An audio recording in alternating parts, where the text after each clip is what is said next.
जय हिंद, वंदे मातरम। आप सभी लोगों का एनपीजी क्लासेस में स्वागत है। आज हम आप लोग सामने डाल्टन एटॉमिक थ्योरी और drawback of Dalton atomic theory पर चर्चा करेंगे।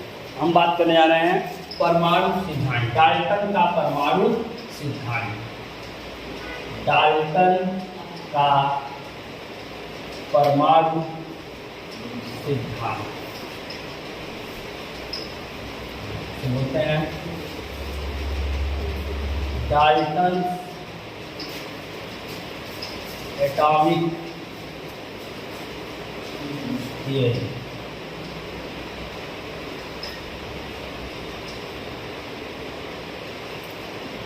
डाल्टन एटॉमिक थियरी, डाल्टन के परमाणु सिद्धांत की जब बात करते हैं, ध्यान दीजिएगा,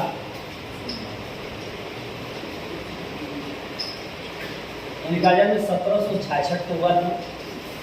1766 में बात हुए थे और इन्होंने 1803 और 1811 की बात करते हैं। उस समय के दौरान इनकी डाल्टन एटॉमिक थ्योरी को प्रस्तुत किया गया था। डाल्टन एटॉमिक थ्योरी एक रसायन विज्ञान में, डाल्टन एटॉमिक थ्योरी एक आधुनिक रसायन विज्ञान की एक विशेष, एक महत्वपूर्ण नींव थी, एक बुनियाद थी, जहाँ से एटम के बारे में व्याख्या दी गई।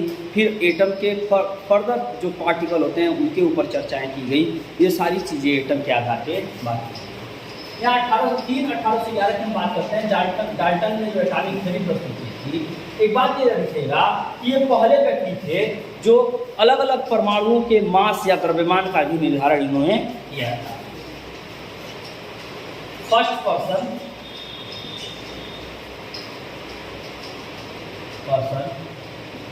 To calculate the mass of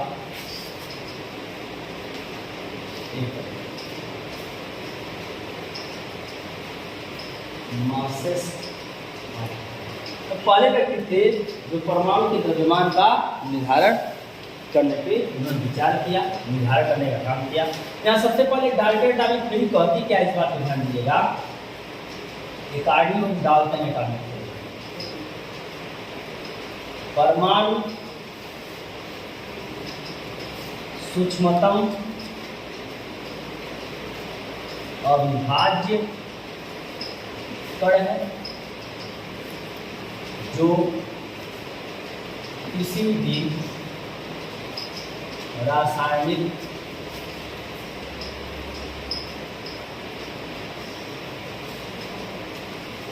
अभिक्रियाओं में बिना विभाजित हुए भाग लेता है। Atoms are undivisible, or indivisible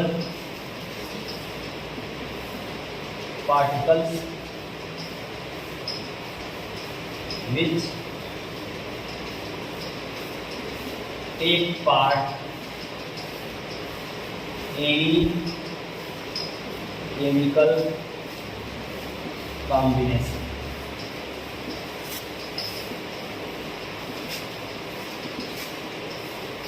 atom के बारे में उन्होंने क्या कहा, परमाणु सूक्ष्मतम अविभाज्य कण है जो किसी भी रासायनिक अभिक्रियाओं बिना विभाजित हुए भाग लेता है। एटम ग्रीक शब्द एटॉमियो से बना ही था। एटम शब्द जो है ग्रीक शब्द एटॉमियो से ही बना है। एटॉमियो जिसका मतलब ही होता है अविभाज्य। लेकिन बाद में ये देखा गया कि ये अविभाज्य नहीं हुई, बाद में ये देखा गया कि ये अविभाज्य नहीं, ये विभाज्य है, जिनमें और भी छोटे छोटे कण के पाए जाते हैं, जिन्हें मौलिक कण कहा गया, जिन्हें कहा गया fundamental particles of the atom. जिसे परमाणु का मौलिक कण कहा गया। बाद में यानी दूसरी परिभाषा क्या थी, मॉडर्न कॉन्सेप्ट क्या, ये ओल्ड कॉन्सेप्ट है कि एटम्स आर अनडिविजिबल और indivisible particle which take part any chemical combination. Modern concept क्या कहता है, आधुनिक धारणा, ध्यान दीजिएगा, आधुनिक धारणा यह कहती है, modern concept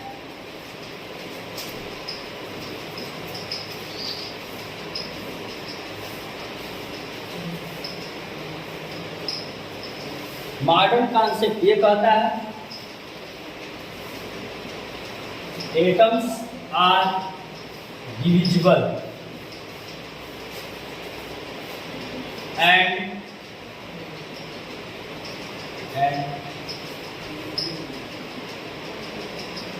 combine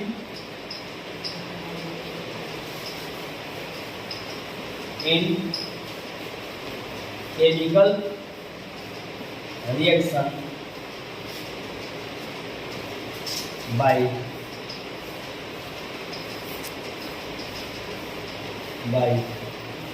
breaking down।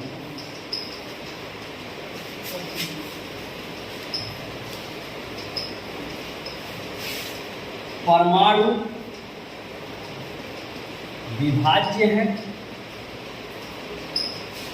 और विघटित होते हुए रासायनिक अभिक्रियाओं में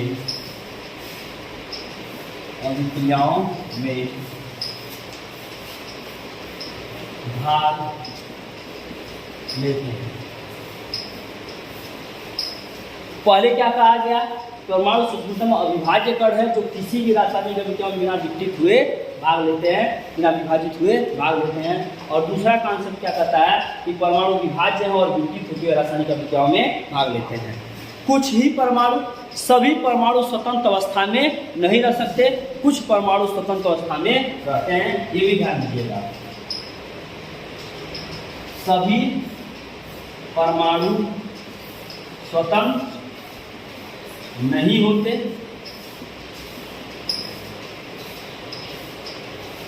वे अणु के रूप में पाए जाते हैं तथा कुछ परमाणु स्वतंत्र होते हैं, जैसे अप्रिय गैस परमाणु, inert gases, gas atoms, inert gas, अप्रिय गैस परमाणु, ये ध्यान दीजिएगा। सभी परमाणु स्वतंत्र नहीं होते, वे अणु के रूप में पाए जाता था, कुछ परमाणु स्वतंत्र होते हैं। इनर्ट गैसेस एटम के नाम से इसे जाना जाता है। जैसे इनर्ट गैसेस एटम क्या है, हीलियम है, नियान है, आर्गन है, क्रिप्टॉन है। इसके बाद जेनान, रेडान और जब गैसों की बात की जाती है तो वो रिएक्टिव होते हैं, यानी कि जब साइज बहुत बड़ी हो जाती है तो उसमें रिएक्टिविटी यानी क्रियाशीलता बढ़ जाती है और उनके भी यौगिक देखने को मिलते हैं। यहाँ मैंने कहा कि कुछ भी यही आपके किस रूप में होंगे, स्वतंत्र परमाणु रूप में होंगे, बाकी सभी आपके अणु रूप में देखने को मिलेंगे। जैसे अणु के रूप में उदाहरण देख लीजिएगा, house example H2, N2, O2, Cl2, Br2, F2, CO2, CO, etc। ये सब के सब किस रूप में है, अणु के रूप में। यहाँ मैंने आपको बताया कि डाल्टन एटॉमिक थ्योरी या डाल्टन का परमाणु सिद्धांत क्या कहता है कि first person to calculate the masses of atom, इन्होंने परमाणु के द्रव्यमानों की व्याख्या की। और परमाणु सूक्ष्मतम अविभाज्य कण है जो किसी भी रासायनिक अभिक्रिया में बिना विभाजित हुए, बिना विघटित हुए भाग लेते हैं।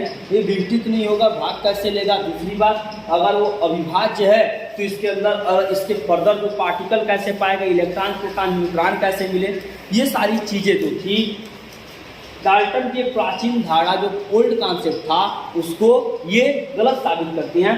बाद में डाल्टन ने अपने धारणा में संशोधन किया, इसी को न्यू डाल्टनिज्म के नाम से भी जाना जाता है। ध्यान दीजिएगा, आधुनिक धारणा को ही न्यू डाल्टनिज्म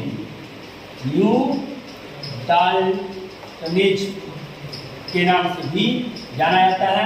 और वो आपकी पुरानी धारणा, आई होप आपको ये बातें समझ में आई होंगी। डाल्टन की एटॉमिक सिद्धांत की मैंने बात की कि डाल्टन का परमाणु सिद्धांत क्या है। ध्यान दीजिएगा, परमाणु के गुणों की अगर हम बात करें, ध्यान दीजिएगा कुछ हम इसके गुणों की बात कर लें, यानी कैरेक्टर, पहला आधुनिक धारणा के आधार पर ये विभाज्य है, इनमें मौलिक कण, इलेक्ट्रॉन, प्रोटॉन व न्यूट्रॉन, इलेक्ट्रॉन, प्रोटॉन व न्यूट्रॉन पाए जाते हैं। दूसरा,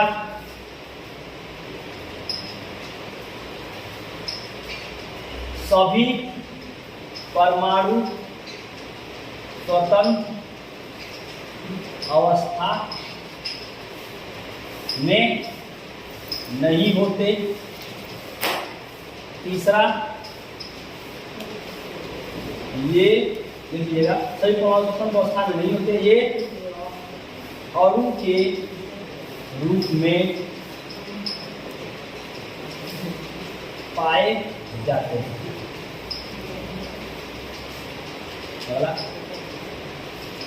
कुछ परमाणु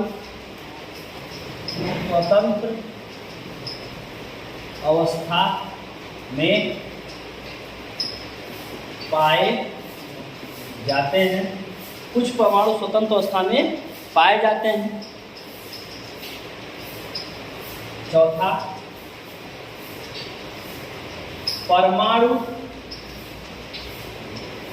द्रव्य या पदार्थ का मूलभूत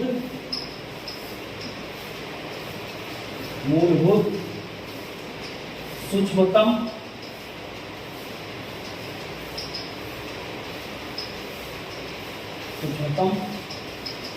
घटक होता है। पांचवा,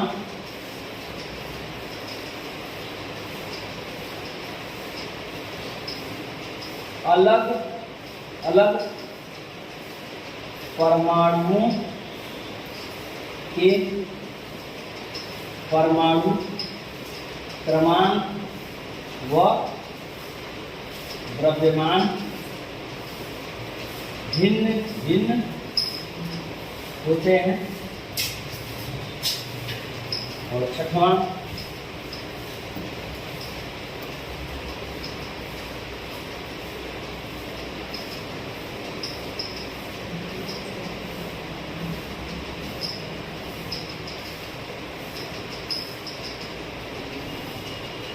परमाणु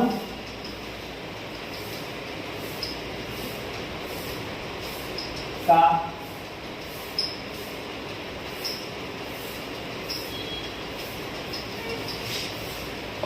अनावेशित घटक प्रोटॉन होता है। इसकी व्याख्या चूंकि बाद में दी गई थी, ये ध्यान दीजिएगा, क्योंकि बाकी ये सारे एक एटम के प्रॉपर्टी या कैरेक्टर को रिप्रेजेंट करते हैं। मैंने यहाँ आपके सामने डाल्टन के एटॉमिक थ्योरी को और डाल्टन के मॉडर्न एटॉमिक थ्योरी को डिस्कस किया। इसमें आई थिंक पूरे के पूरे मुख्य जो इम्पोर्टेंट पॉइंट्स हैं डाल्टन एटॉमिक थ्योरी के, वो और इसके मॉडर्न कॉन्सेप्ट न्यू डाल्टनिज्म जो है, दोनों को मैंने एक्सप्लेन किया। नेक्स्ट वीडियो में मैं आपके सामने प्रस्तुत करूंगा drawback of Dalton atomic theory, जो आपको मैं नेक्स्ट वीडियो में प्रस्तुत करूँगा। Thanks to all of you.